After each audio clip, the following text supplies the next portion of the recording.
بسم اللہ الرحمن الرحیم۔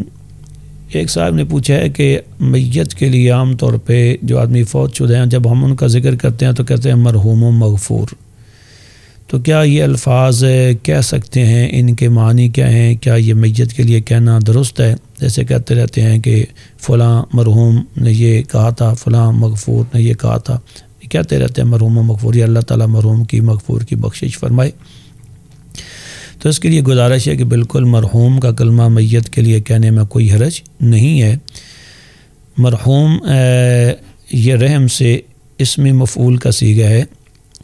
ایک اسم فاعل ہوتا ہے رحم کرنے والا رحیم، اور اسم مفعول جس پہ رحم کیا گیا ہو یا جس پہ رحم کیا جائے۔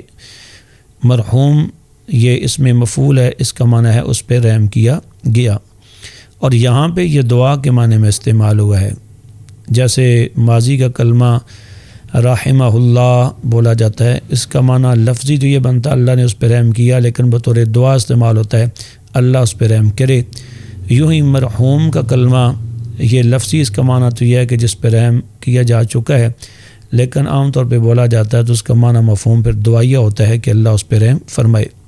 دوسرا کلمہ مغفور، تو مغفور کا کلمہ یہ لفظی اعتبار سے یہ بھی اس میں مفعول ہے، لیکن بہتر ہے اس میں کہ صرف مغفور کہنے کی جائے، مغفور لہو کہا جائے، اس لیے کہ یہ غفران مصدر سے ہے، غفرا یا پھر اس کی ماضی اور مضارع آتا ہے، اور اس کا صلہ ہمیشہ لام آتا ہے۔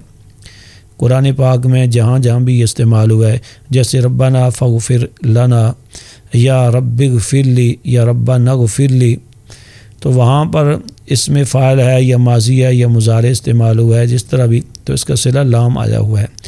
تو جب یہی آگے چل کے مفعول کی صورت میں آئے گا، اس میں مفعول کی صورت میں، تو پھر بھی اس کا صلہ اس کے ساتھ لام آئے گا۔ جیسے یہی جب ماضی مجہول کے طور پہ استعمال ہوتا ہے عام طور پہ غفر لہو، تو غفر لہو ہوتا ہے کہ اس کی بخشش ہو، اسے بخشا جائے، یا غفر اللہ لہو اللہ تعالیٰ اس کی بخشش فرمائے۔ تو غفر لہو اسی سے جب آگے اس میں مفعول بنے گا تو مغفور لہو ہوگا، تو پھر اس کے لیے درست جو ہے وہ مغفور لہو کہا جائے۔ مرحوم صرف مرحوم کہہ سکتے ہیں، اور مغفور کے لیے مغفور لہو، تو اس کا بھی اس میں مفعول ہے، لیکن یہ دعائیہ معنی میں استعمال ہوگا کہ اللہ تعالیٰ اس کی بخشش فرمائے۔ تو اس طرح میت کے لیے مرحوم یا مغفور لہو کا کلمہ کہنا اس میں کوئی حرج نہیں، بالکل جائز اور درست ہے۔